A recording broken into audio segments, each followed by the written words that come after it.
আমি বাদশাহ, আমি কিন্তু নিজেই বাদশাহ।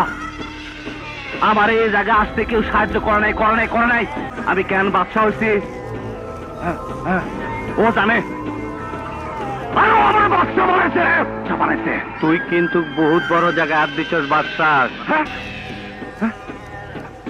কোন বড় জায়গা? বাদশাহ সামনে দুনিয়াতে আম্মাজান ছাড়া কোনো বড় জায়গা নাই। বাদশাহ তোর বহুত পাগলামি সহ্য করছি, আর সহ্য করব না। ও কাটাকাটি দোস্ত, তুই আমার সাথে কাটাকাটি করবি? আরে দোস্ত ধন না, নবাব মালটা দে তো। কেটে দিলাম, কাটাকাটি হয়ে গেল। আমার পাগলামে তুই দেখছিস কি কালাম? সামনে তো আরো দেখবি। আয়